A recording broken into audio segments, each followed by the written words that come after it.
నమస్తే, welcome to special debate. నేను శ్రీకాంత్. 3 దశాబ్దాలుగా కొనసాగుతున్నటువంటి మహిళా రిజర్వేషన్ల బిల్లుతో పాటు నియోజకవర్గాల పునర్విభజన, ఈ రెండు ఒకదానికొకటి ముడిపడున్నాయి. ఇక మహిళా రిజర్వేషన్ బిల్లును తీసుకురాబోతున్నారు. తొందరలోనే చట్టరూపం దాల్చబోతోంది. ఈసారికి ఆ ఛాన్స్ వచ్చింది.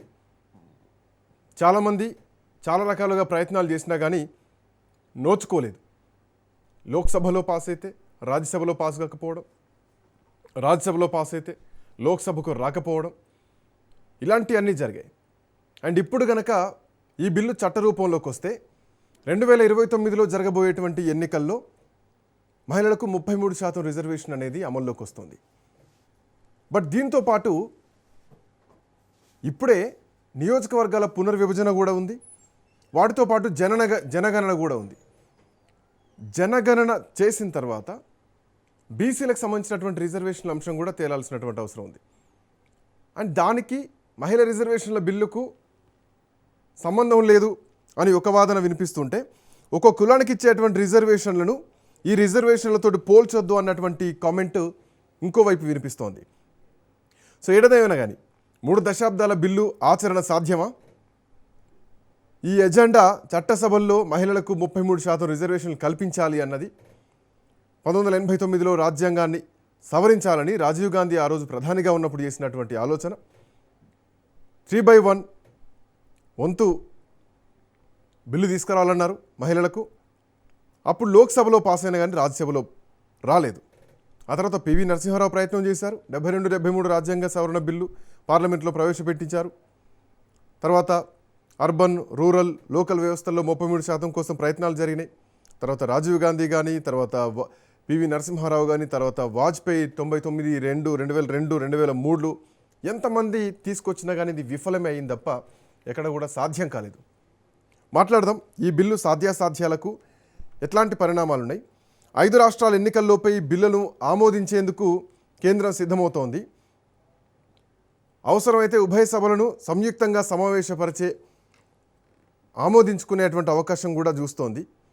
అయితే దీని విధి విధానాలు ఏంటి? ఎందుకంత తొందర? ఈ బిల్లు ఆమోదం జరిగితే బీసీలకు, బీసీ మహిళలకు ఏమైనా అన్యాయం జరుగుతుందా? ఈ రొటేషన్ పద్ధతులు ఎట్లా ఉండబోతున్నాయి? ఇట్లా చాలా అంశాలు పరిగణలోకి తీసుకోవాలి. మోరోవర్ ఇప్పుడు 5 రాష్ట్రాల ఎన్నికలు జరుగుతున్నాయి. ఇంత తొందర ఎందుకు? ఎన్నికల తర్వాత కూడా పెట్టవచ్చు కదా, అఖిలపక్ష సమావేశం పెట్టి ఆ తర్వాత దీనికి సంబంధించినటువంటి నిర్ణయం తీసుకోవచ్చు కదా, ఎందుకు ఇంత తొందర అన్నటువంటి ప్రశ్నలు కూడా ప్రతిపక్షం నుంచి వస్తున్నాయి. మాట్లాడదాం. బండారు రామ్మోహన్ రావు గారు మనతో పాటు జాయిన్ అయ్యారు. రామ్మోహన్ రావు గారు నమస్తే. శ్రీకాంత్ గారు నమస్తే. సో ఈ బిల్లు సాధ్యాలను ఎట్లా చూడొచ్చు? అన్నీ ఒకదానికొకటి ముడిపడున్నాయి.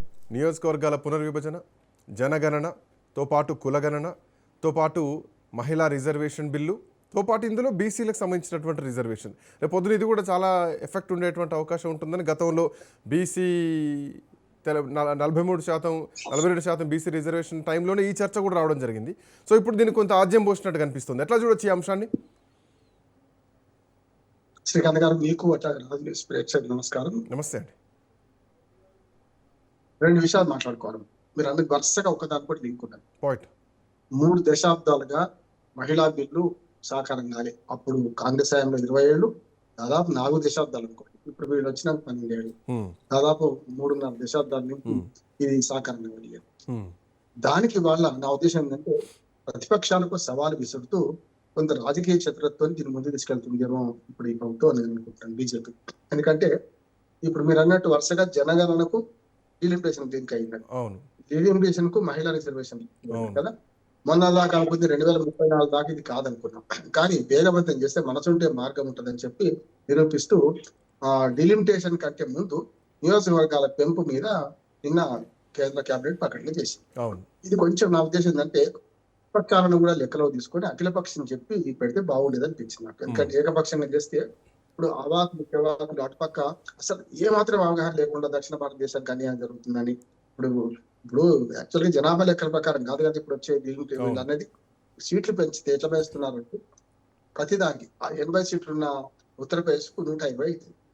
దుర్మార్గంగా నిన్న TV9 కాంక్లేవ్లు మాట్లాడుతూ రేవంత్ రెడ్డి గారు 85 160 అవుతుంది అంటాడు. ఇక్కడ 40 ఉంటే తమిళనాడు 60 అవుతుంది అంటాడు. 40 అయినప్పుడు 60 అయినప్పుడు 80 అయినప్పుడు 120 అయితే కదా. అంటే ఇంత అధ్వానంగా మాట్లాడుతుంది. అట్లాగే జనాభా ప్రాతిపదికన చేస్తున్నారు అని ఒక ఉపకారం. రెండోది 2011 జనాభా లెక్క తీసుకుంటున్నారు. ఇట్లా రకరకాల మన మీడియా కానీ పత్రికలు కానీ వీటి ఏమి చదవకుండా నేను పూర్తి చదివి మాట్లాడుతున్నాను. వాళ్ళు నిన్న ఏమన్నారు ఏ రకంగా అంటే మొదటి మన ప్రకారం మన జనాభా ప్రకారం చేస్తే మన దక్షిణ భారతదేశం నష్టపోతుంది. నేను మొదటి నుంచి అంటున్నాను. ఇప్పటిదాకా డీలిమిటేషన్ 4 సార్లు జరిగింది. ఒక మొట్టమొదటి 1950లో, తర్వాత 1960లో. అప్పుడు 489 సీట్లే ఉండేవి 1950లో మనకు మొట్టమొదటి పార్లమెంట్ లో. తర్వాత 489, 90, తర్వాత 534 సీట్లు, 543 సీట్లు ఎప్పుడైనా అంటే 71లో అయింది. 1971 అమెండ్మెంట్ లో అయింది, డీలిమిటేషన్ లో అయింది. అప్పుడు ఎవరు ఇందిరాగాంధీ గారు ప్రభుత్వం. అప్పటిదాకా ప్రతిసారి సీట్లు పెరిగిన ప్రతిసారి ఒకసారి 10 పెరిగినాయి, ఒకసారి 50 పెరిగింది. ఈ 2 సార్లు కూడా దక్షిణ భారతదేశానికి అన్యాయం అయింది, ఉత్తర భారతదేశానికి లాభం జరిగింది 3 సార్లు కూడా. అది గమనించిన ఇందిరాగాంధీ ఆనాడు 1974లో జరిగిన పొరపాట్లు సవరించుకోవడానికి 25 ఏళ్ళ ఫ్రీజింగ్ పెట్టింది. అప్పటిదాకా 2001 దాకా మళ్ళీ ఈ డీలిమిటేషన్ ఉండదని పెట్టింది. ఆ నష్టం కూడా చెప్తాను. 1971లో జరిగిన డీలిమిటేషన్ యాక్ట్ 76 దాకా అమలైంది. 76 తర్వాత అమలైంది. 77 ఎలక్షన్ లో ఫస్ట్ టైం అది 543 సీట్లతో ఎన్నిక జరిగింది. 71 జరిగితే 71 తర్వాత 77లోనే జనతా ప్రభుత్వం పడిపోయినాక, జనతా ప్రభుత్వం అంటే మన ఇందిరాగాంధీ ఎమర్జెన్సీ ఎత్తేసినాక జరిగింది. అప్పుడు ఎలక్షన్ లో చూసుకుంటే మీకు ఆంధ్రప్రదేశ్ 43 ఉండాం అంతకు ముందు 71లో. కానీ ఈ డీలిమిటేషన్ తర్వాత 42కి వచ్చినాం. అట్లాగే తమిళనాడులో 40 ఉండే, ఒకటి తక్కువైంది. కేరళలో ఒకటి తక్కువైంది. అట్లానే మన కర్ణాటకలో ఒకటి తక్కువైంది. 4 సీట్లు మనకు దక్షిణ భారతదేశం నష్టపోయింది. అప్పుడు వరకు చెప్పానండి. దాన్ని దృష్టిలో పెట్టుకొని ఫ్యామిలీ ప్లానింగ్ అమలు చేస్తున్న రాష్ట్రాలు నష్టం వస్తుంది కనుక ఇక ముందు 25 ఏళ్ల దాకా 71 జనాభా లెక్కల ప్రకారం ప్రణాళిక సంఘం అట్టే వ్యవహరించింది. ఆఖరికి డీలిమిటేషన్ కూడా అదే చేయాలని పేరు పెట్టుకున్నారు.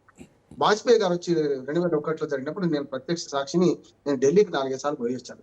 మనకి ఎట్లా అన్యాయం జరుగుతుందని 91 జనాభా లెక్కలు తీసుకుంటే మీకు 71 ప్రకారం మనం 91 చూసుకుంటే దక్షిణ భారతదేశం చాలా నష్టపోతుంది.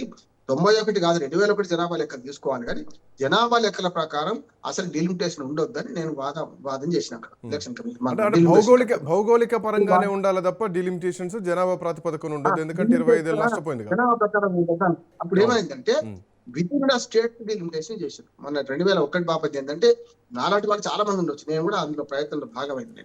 ఏంటంటే మీరు జనాభా లెక్కల ప్రకారం 91 తీసుకున్నా, 201 తీసుకున్నా, 71 నుంచి అప్పటిదాకా 25 ఏళ్లలో జనాభా విస్ఫోటన జరిగింది ఉత్తర భారతదేశంలో. అదే మన దక్షిణ భారతదేశంలో చాలా తగ్గింది. 2 లేక 3 పిల్లలకి 1967లో మనకు కుటుంబ నియంత్రణ మొట్టమొదటి పథకం వచ్చింది 67లో. అవును, అప్పుడు ఈ నినాదం కూడా బాగా ప్రచారంలోకి వచ్చింది. ఒక్కరు ముద్దు, ఇద్దరు హద్దు, ముగ్గురు వద్దు అన్నటువంటి నినాదం బాగా జనాల్లోకి పోయింది. అసలు అక్కడ ఒకరు లేక ఇద్దరు చాలు వచ్చేసింది. తర్వాత 2 లేక 3 ఇద్దరు చాలు. అయితే ఏమైందంటే మనం బాగా నష్టపోతాం అంటే అప్పుడు వయా మీడియా ఇందిరాగాంధీ గారు నష్టం చేసినాక చేతులు కాలినాక ఆపిల్ పడుతున్నారు. కానీ వాజ్పేయి గారు ఏం చేశారంటే ఇది బాగాలేదని చెప్పి అప్పుడు రాష్ట్రాలలో డీలిమిటేషన్ చేయమన్నారు. ఉదాహరణకు 42 పార్లమెంట్ సీట్లు మనకు ఆంధ్రప్రదేశ్ లో, అందరికి అర్థమయ్యేది చెప్పాలంటే 42 అట్లాగే ఉంటాయి, కానీ with in the state delimitation చేయమన్నారు. అప్పుడు ఏమైంది, మల్కాజ్గిరి కాన్స్టిట్యూన్సీ కొత్తగా పుట్టింది. అంటే ఒక కాన్స్టిట్యూన్సీ పోయింది, అటు ఒక కాన్స్టిట్యూన్సీ పెరిగింది. దాంతో పాటు అసెంబ్లీ సీట్లు కూడా విత్ ఇన్ ద స్టేట్. అప్పుడు ఏమైందంటే అసెంబ్లీ సీట్లు కూడా రంగారెడ్డి జిల్లాలో 5 ఉంటాయి గతంలో. ఉమ్మడి రంగారెడ్డి జిల్లాలో 5 పోయి 14 అయినాయి, 8 పెరిగినాయి, 9 పెరిగినాయి. అట్లా అంటే ఏమైందంటే అప్పుడు ఏదో రెండోసారి నష్టం జరగకుండా విత్ ఇన్ ద 547 పార్లమెంట్ సీట్లు అట్లాగే ఉంటాయి. ఎక్కడి రాష్ట్రంలో అక్కడ అసెంబ్లీ సీట్లు అట్లాగే ఉంటాయి. కానీ విత్ ఇన్ మన స్టేట్ డీలిమిటేషన్ చేయడం వల్ల సమతుల్యత పాటించేటట్టు అయింది. అప్పుడు కూడా నష్టమైంది. ఇప్పుడు కూడా ఏంటంటే ఇవాళ దేశంలోనే అతి పెద్ద నియోజకవర్గం ఏంది పార్లమెంట్ మల్కాజ్గిరి. అతి ఎక్కువ మంది ఓటర్లు ఉన్నది, 34 లక్షల మంది ఓటర్లు, 34 లక్షల మంది జనాభా ఉన్న కాన్స్టిట్యున్సీ అయింది. ఓటర్లను లెక్క తీసుకోరు, జనాభా లెక్క తీసుకుంటారు కదా. అట్లానే అతి పెద్ద మన అసెంబ్లీ నియోజకవర్గం ఏదైంది షేర్లింగంపల్లి, సుమారు 5 లక్షల మంది ఓటర్లు ఉన్నారు. అంతకుముందు మహారాజు 93,000 ఓట్లు వస్తాయి కదా. అట్లా 93,000 కాన్స్టిట్యున్సీ, 4 లక్షలకు కాన్స్టిట్యున్సీ. అప్పుడు ఉమ్మడి ఖైరతాబాద్ ఉండే 2009 కంటే ముందు, 2009 కంటే ముందు ఖైరతాబాద్ కాన్స్టిట్యున్సీ 10.5 లక్షల మంది ఓటర్లు ఒక్కదానిలో.